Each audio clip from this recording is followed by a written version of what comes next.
ধন্যবাদ। বিসমিল্লাহির রহমানির রহিম। ফ্যাসিবাদ বিরোধী আন্দোলনে নারীদের অবদান শীর্ষক আজকের এই আলোচনা সভার সম্মানিত সভাপতি, উপস্থিত স্থায়ী কমিটির সম্মানিত সদস্যবৃন্দ, উপস্থিত গণ অভ্যুত্থানে শহীদ পরিবারের সদস্যবৃন্দ, নারী সমাজের সম্মানিত প্রতিনিধিগণ, সম্মানিত আলোচকবৃন্দ এবং অনুষ্ঠানে উপস্থিত সম্মানিত উপস্থিতিবৃন্দ, আসসালামু আলাইকুম। আমরা সকলে এতক্ষণ গণ অভ্যুত্থানে নারীদের ভূমিকা এবং আন্দোলন পরবর্তী চলমান রাজনৈতিক পরিস্থিতি নিয়ে অনেক ডিটেইল আলোচনা আমরা এখানে শুনলাম। আমরা আলোচকবৃন্দ আলোচনা করেছেন। আহ, যারা বিভিন্ন শ্রেণী পেশার নারী পুরুষ দেশ এবং জনগণের স্বার্থ রক্ষা করতে গিয়ে যারা শহীদ হয়েছেন, তাদের কাছে বাংলাদেশ আজ ঋণী। প্রিয় উপস্থিতিবৃন্দ, এবার তাদের প্রতি আমাদের ঋণ পরিশোধের পালা। এ ব্যাপারে কোনো কোনো বক্তা তার বক্তব্যে তুলে ধরেছেন যে ভবিষ্যৎ বাংলাদেশটি কেমন হলে আমরা আমাদের এই শহীদদের ঋণ কিছুটা হলেও পরিশোধ করতে পারবো ইনশাল্লাহ। সম্মানিত উপস্থিতিবৃন্দ, 1971 সালের স্বাধীনতা যুদ্ধের অর্জন থেকে 2024 সালের স্বাধীনতা রক্ষার যুদ্ধ, বিভিন্ন সময়ে গণতন্ত্র প্রতিষ্ঠা কিংবা ফ্যাসিবাদ বিরোধী 1.5 দশকের আন্দোলন, প্রতিটি আন্দোলন সংগ্রামে মানুষের পাশাপাশি নারীরাও লড়াই করেছেন, জীবন দিয়েছেন। শুধুমাত্র জুলাই গণ অভ্যুত্থানে কমপক্ষে 10 জন নারী শহীদ হয়েছেন। আমি ব্যক্তিগতভাবে বিশ্বাস করি, একজন নারী সংগ্রামী অবদানকে শুধুমাত্র হতাহতের সংখ্যা দিয়ে বিবেচনা করলে সেটি হবে নারীর আত্মত্যাগের প্রতি অবিচার। কারণ গণতন্ত্র প্রতিষ্ঠা কিংবা স্বাধীনতা রক্ষার আন্দোলনে কোনো সংসারের একমাত্র কার্যক্ষম পুরুষ সদস্য হত হওয়ার পর পর একটি সংসারকে টেনে নিয়ে যাওয়ার ক্ষেত্রে একজন নারীর যে নিরন্তর প্রতিদিনের যে সংগ্রাম, এমন একজন সংগ্রামী নারীর কথা আজ এই মঞ্চেই আমরা শুনেছি, তাকে আমরা দেখেছি। এটি কিন্তু একজন নারীর জন্য অত্যন্ত কঠিন একটি লড়াই, জীবনের প্রতিটি বাঁকে। সম্মানিত মা এবং বোনেরা, স্বাধীনতার ঘোষক শহীদ রাষ্ট্রপতি জিয়াউর রহমান বাংলাদেশে প্রথমবারের মতন নারী উন্নয়নে পৃথক একটি নারী বিষয়ক মন্ত্রণালয় গঠন করেছিলেন, যা আজকে আমরা এখানে উপস্থাপিত যে ডকুমেন্টারিটি ছিল সেটিতে আমরা দেখেছি। Mother of democracy Begum Khaleda Zia দ্বাদশ শ্রেণী পর্যন্ত নারীদের বিনা বেতনে শিক্ষার সুযোগ চালু করেছিলেন।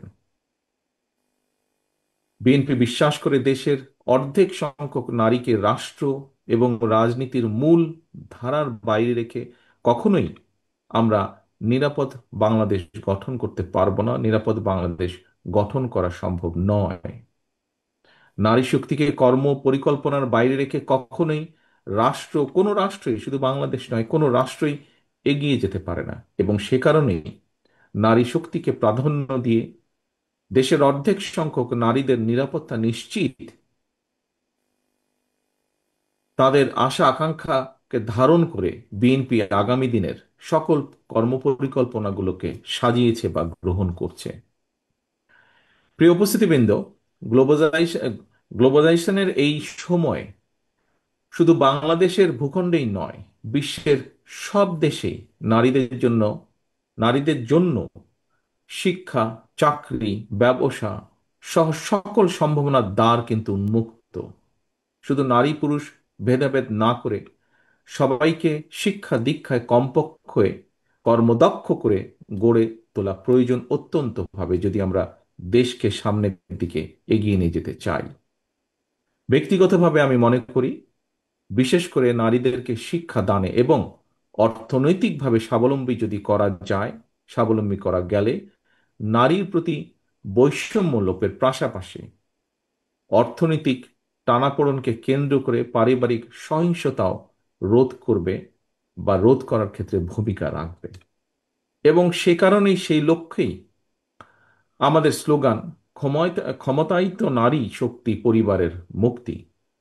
এ কারণেই বিএনপির নীতি মানবিক মূল্যবোধে উজ্জীবিত, দক্ষ জনশক্তি তৈরির রাজনীতি, নিরাপদ কর্মপরিবেশ এবং নতুন কর্মসংস্থান সৃষ্টির রাজনীতি।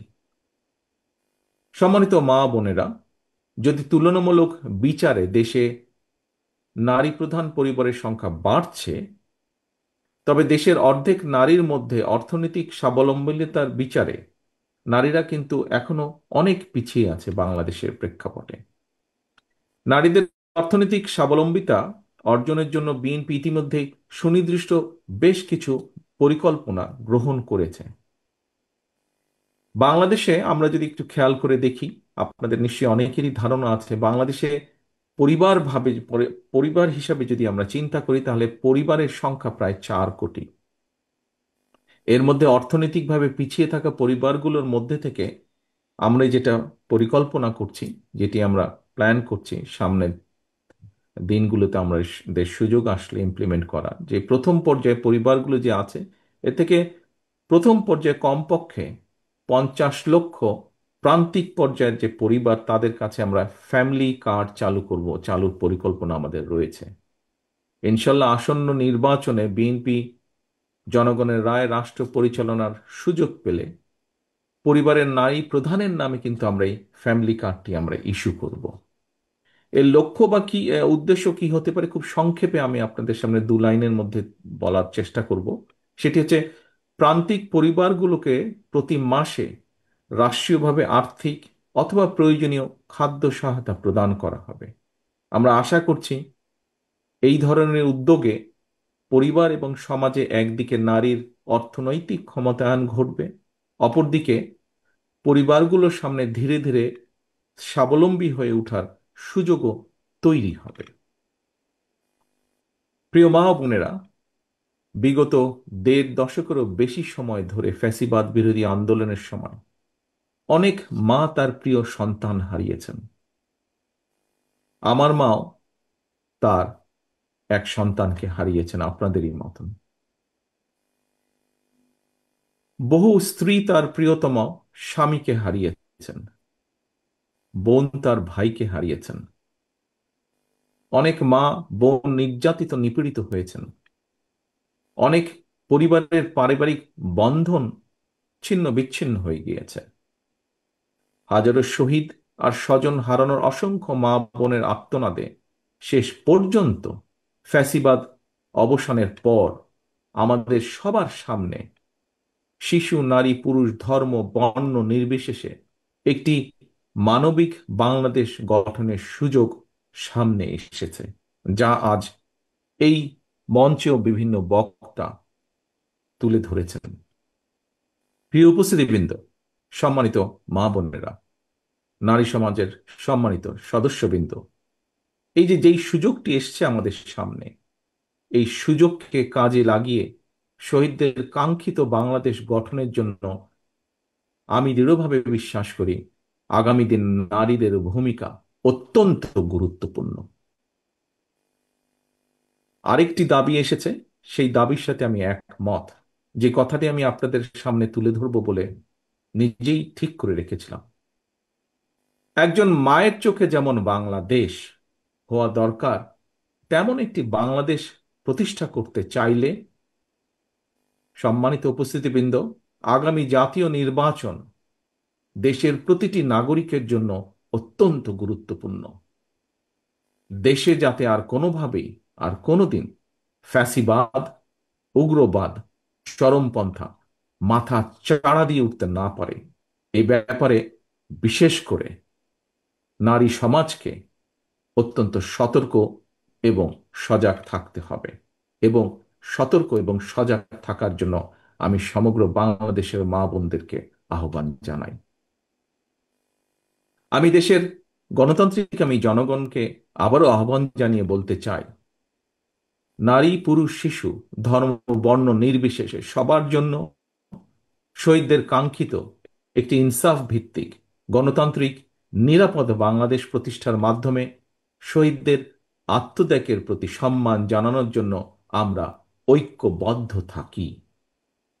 সবার জন্য একটি নিরাপদ, একটি গণতান্ত্রিক মানবিক বাংলাদেশ প্রতিষ্ঠার চলমান অভিযাত্রায় অতীতের মতো আগামী দিনেও আমরা আমাদের মা বোনদের সক্রিয় অংশগ্রহণ এবং সমর্থন আশা করি দৃঢ়ভাবে। পরিশেষে আমি আল্লাহর দরবারে সকল শহীদদের আত্মার মাগফিরাত কামনা করছি এবং আহতদের দ্রুত আরোগ্য কামনা করছি। অনুষ্ঠান আয়োজকদেরকে আন্তরিকভাবে জানাই ধন্যবাদ। শহীদ পরিবারের শোকাহত সদস্যদের প্রতি আবারও বিশেষ কৃতজ্ঞতা জানিয়ে আমার বক্তব্য এখানে শেষ করছি। আল্লাহ হাফেজ। বাংলাদেশ জিন্দাবাদ। বাংলাদেশ জাতীয়তাবাদী দল জিন্দাবাদ।